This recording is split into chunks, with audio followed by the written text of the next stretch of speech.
Bangladesh border এলাকার এই গরুর বাজারে এই গরুগুলো মাত্র 24 থেকে 25,000 টাকা মন করে কিনতে পারবেন। বিস্তারিত জানতে এই নাম্বারটির সাথে যোগাযোগ করবেন। খুবই ট্রাস্টেবল, খুবই হনেস্ট এবং মোস্ট সুইটেড পারসন, যাকে আপনারা বিশ্বাস করে, যার মাধ্যমে আপনারা গরুগুলো কিনতে পারেন এবং মাস্টার লেভেলের ডিগ্রি অর্জন করা আছে এর গরুর বিষয়ে। তো একে আপনারা ব্যবহার করতে পারেন গরুর জন্য। তো অবশ্যই এর সাথে যোগাযোগ করবেন। আসসালামু আলাইকুম আমার সকল প্রাণপ্রিয় ভাই ও আমার সকল কলিজার টুকরার বন্ধুরা, আপনারা সকলে কেমন আছেন?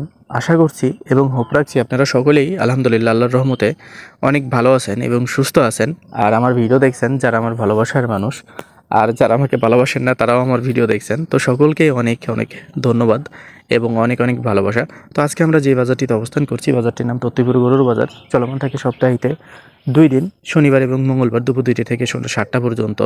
আপনারা যদি এই নভেম্বরে গরু না কিনতে আসেন, তো আমার কাছে মনে হয় যে আর কখনোই গরু কম দামে কিনতে পারবেন না। কারণ বাংলাদেশের কোনো বাজারে যদি সর্বোচ্চ কম দামে গরু সোল্ড আউট হয় বা বেচা কিনা হয়, সেটা হচ্ছে আমাদের এই তত্ত্বপুর গরুর হাট।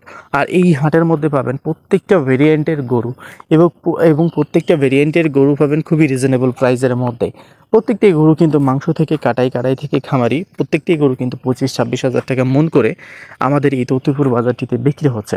তো আপনারা যদি এই সময়টাকে কাজে লাগাতে পারেন, তো বিশ্বাস করেন আপনারা অনেক ভালো কিছু পাবেন। আমি যে লোকটিকে রেফার করছি তাকে আপনারা বিলিভ করতে পারেন। বিশ্বাসের ওপরে কোনো ধর্ম নাই, ধর্মের ওপরে কোনো বিশ্বাস নেই। সো বিশ্বাস করবেন, বিশ্বাস করলেই সর্বোচ্চ ভালো কিছু আপনারা তার মাধ্যমে হাসিল করতে পারবেন। তবে হ্যাঁ, নিজস্ব তো জ্ঞান থাকাই লাগবে। কারণ আপনি বাংলাদেশে যে প্রান্তে গরু কিনতে যান না কেন, একজনের উপরে ব্লাইন্ডলি বিলিভ করে যাওয়াটা আমি মনে করি বোকামি। সে যদি ফেরেশতাও হয়, তো তার উপরে বিশ্বাস করে গরু কিনতে যাওয়া বোকামি। আপনাকে নিজেকে কিছু অর্জন করতে হবে, গরুর বিষয়ে কিছু বেসিক একটা ধারণা থাকতে হবে, যে ধারণার মাধ্যমে গরুগুলো যাতে আপনি কিনতে পারেন। আর কেনার পাশাপাশি আপনি তাকে একটা ধারণা দিতে পারবেন যে ভাই এই গরুটি আপনি 1 লাখ টাকা দিয়ে কিনেন, বা ভাই এই গরুটি আপনি 10 টাকা দিয়ে কিনেন, তাহলে কি হবে? তা আপনার ধারণা অনুযায়ী সে আপনাকে গরুগুলো কিনে দিতে পারবে, কারণ সে গরুর বিষয়ে মাস্টার ডিগ্রি অর্জন করে রাখছে। বাট একটা বিষয় তো আপনাকে বুঝতে হবে, আপনার এলাকার বাজারটি তার কাছে কিন্তু অজানা, অচেনা। সো আপনি যখন ধারণাগুলো দেবেন যে ভাই আমার এই গরুগুলো এই দামের মধ্যে কিনতে পারলে খুব ভালো হবে, তবে এমন কিছু দাম বলবেন না যে দামে সারা দিনও গরু পাওয়া যাবে না। এই জন্য অবশ্যই আপনাকে বেসিক একটা ধারণা গরুর বিষয়ে গড়তে হবে, যাতে বাংলাদেশের প্রত্যেকটা বাজার থেকেই আপনি গরুগুলোকে কিনতে পারেন। আমাদের এই বাজারে আসতে হবে এমন কোনো কথা না। আপনি বাংলাদেশের যে কোনো বাজারে যাইতে পারেন, যে কোনো প্রান্তে যাইতে পারেন গরুর জন্য। এই নভেম্বর মাসে আপনারা যারা খামারিরা রয়েছেন, আমাদের এখানে আসার একদমই প্রয়োজন নেই। আপনি বাংলাদেশের যে কোনো পর্যায়ে যাইতে পারেন। এখন গরুর দামগুলো কিন্তু বর্ডার সাইডের এলাকাগুলোতে খুবই রিজনেবল এবং খুবই কম দামি গরুগুলো বেচা কিনা হচ্ছে। তো এই সময়টাকে যদি আপনারা কাজে লাগাতে পারেন, বিশ্বাস করেন আপনারা যদি 2 মাস 3 মাসও গরুগুলোকে ধরে রাখতে পারেন, তো ভালো একটা অ্যামাউন্ট আপনারা এই গরুগুলো থেকে উঠিয়ে নিতে পারবেন। এবার কিভাবে উঠাবেন সেটাও আপনাদেরকে আমি বলে দিই। দেখেন, একটা 1 লাখ টাকার গরু এখন 90,000 টাকা দিয়ে বিক্রি হচ্ছে। একটা 1 লাখ টাকার 20,000 টাকা, 1,20,000 টাকার গরু একটা, সেটা বিক্রি হচ্ছে 1,05,000। মানে 15,000 টাকাই ডাউন। এই 15,000 টাকা কিন্তু ডাউন থাকবে না, প্রত্যেকটা গরুতে ডাবল, প্রায় মানে ডাবল লাভ দিয়ে আপনাকে কিনে নিতে হবে। যে গরুটা এখন 90,000, সেই গরুটা 1,10,000-এ বিক্রি হবে এখন থেকে 2 মাস পরে। যে গরুটা 1,05,000 দিয়ে কিনছেন, সেই গরুটা এখন থেকে 2 মাস পরে 1,35,000-40,000 টাকা দিয়ে বিক্রি হবে।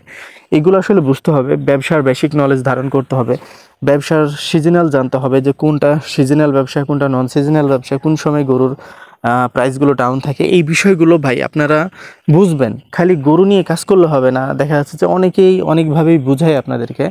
আসলে আপনি বাংলাদেশের সেই সকল জায়গাগুলোতে গরু সস্তা পাবেন, যে সকল জায়গাগুলোতে দেখা যাচ্ছে যে বাইরের গরুগুলো আসে। এখন বাইরের গরুগুলো কোথা থেকে আসে? ইন্ডিয়ান গরুগুলো আসে, বা দেখা যাচ্ছে যে যেই গ্রামের মানুষগুলো অসংখ্য গরু পালন করে এবং গরু লালন পালন করে, এবং গ্রামে হাটের আশেপাশে অনেক গ্রাম আছে যে গ্রামগুলোতে গরু পালন করে থাকে, এই সকল জায়গাগুলোতে ভিজিট করলে আপনি গরুর দাম অবশ্যই কম পাবেন। যেমন আমাদের এগুলোতে হাজার হাজার লক্ষ লক্ষ গরু আছে গ্রাম পর্যায়ে এবং চর পর্যায়ে, যেগুলো আপনাদেরকে আসলে যারা আমার একদম সেই আগে থেকে যারা আমার অডিয়েন্স আছে তারা কিন্তু জানে যে আসলে আমাদের দিকে কি পরিমাণে গরুগুলো আছে। যেমন এই গরুগুলো আপনারা খুব সহজেই রিজনেবল কিনতে পারবেন। এবার আপনাকে বলি, আপনি তো এখন প্রশ্ন করতে পারেন ভাই গরুর বাজার যেহেতু এখানেও ডাউন, আমাদের এলাকা তো ডাউন। আসলে বিষয়টা এমন না। বাংলাদেশের বর্ডার সাইডগুলোতে গরুর দামটা ডাউন থাকে, অন্য অন্য জায়গাতে গরুর দাম ডাউন থাকে না। যেমন আমাদের এখানে 550 থেকে 560 টাকা করে ষাঁড় গরুর মাংস দিচ্ছে, যেটা আসলে কখনো সম্ভব না। আর এবার আপনারা বলবেন যে ঢাকাতে তো ভাই গরুর মাংস খুবই কম দামে দিচ্ছে। ঢাকার প্রত্যেকটাই পার্টি কিন্তু 750 টাকা করে তাদের হাটের মধ্যেই গরু কিনা পড়ে, মাংসের কেজি 750 টাকা করে পড়ে। আর যারা এই যে কম দামে গরুর মাংসগুলো খাওয়াচ্ছে না, ষাঁড় গরু, আমি জানি না তারা কিভাবে খাওয়াচ্ছে, তবে অসংখ্য গরু কিন্তু ঢাকার এবং মোহাম্মদপুর থেকে হাইজ্যাক হয়। এই গরুগুলো কিন্তু তারা আপনাদেরকে খাওয়ায়। এই যে হাইজ্যাক পার্টিদের কাছ থেকে তারা একদম কম দামে কিনে নেয়, তারপরে এগুলোকে রাতে রাতে কাটাই করে তারপর আপনাদের কাছে বিল্লি করে, বা দেখা যাচ্ছে যে রাতে রাতে কিনে রেখে অমুক জায়গায় থেকে তুমুক জায়গায় থেকে কিনে নিয়ে আসছে, এই ধরনের কথা বলেই কিন্তু ঢাকার যারা কসাই রয়েছে তারা কিন্তু এই ধরনের গরুগুলো আপনাদেরকে খাইয়ে থাকে। এটা কিন্তু আপনারা বিশ্বাস করেন বা না করেন, অনেক মানুষ আছে যাদের গরু কিন্তু ঢাকার মাটি থেকে বা ঢাকার বুক থেকে হাইজ্যাক হয়ে গেছে। ইভেন হচ্ছে যে আমাদের এখানে আসার পরে দু একজনের গরুও হাইজ্যাক হয়ে গেছে। তারপরে সোনাইচন্ডী বাজার থেকে অনেক মানুষ গরু কিনে নিয়ে গেছে, যারা অন্যদের মাধ্যমে তাদের গরুও হাইজ্যাক হয়ে গেছে। সো এই বিষয়গুলো আপনাদেরকে বুঝতে হবে যে তারা কোথা থেকে খাওয়াচ্ছে, কীভাবে খাওয়াচ্ছে। যেহেতু তাদের হাটের মধ্যেই কিনা পড়ে 750 টাকা করে, যারা কাটাই পাটিদেরকে সাপ্লাই দেয় তাদেরই, তাহলে তারা এত কম দামে খাওয়ায় কেমনে, সম্ভব কীভাবে, এটা আপনাদেরকে বুঝতে হবে। তো যাই হোক, এখন যদি গরুর মাংস কম দামে দেয় এটা মানা যাবে, যে এখন প্রত্যেকটা গরুরই দাম কম আছে, প্রত্যেকটা গরুতে 10 থেকে 15-20 হাজার টাকা পর্যন্ত নেয়। কিছু কিছু গরুতে তো দেখা যাচ্ছে 50,000 টাকা পর্যন্ত নেয়, যে সকল গরুগুলো 3 লাখ 3.5 লাখ টাকার গরু। তো যাই হোক, সব মিলে আপনারা এই তত্ত্বপুর গরুর বাজারে আসবেন, আমার খালাতো ভাইটিকে আপনারা ব্যবহার করতে পারেন। সে মানুষ হিসাবে ভালো একজন মানুষ, সে খুব ট্রাস্টেবল একজন মানুষ। আপনারা চাইলে তাকে ব্যবহার করে গরুগুলো তার মাধ্যমে কিনতে পারেন।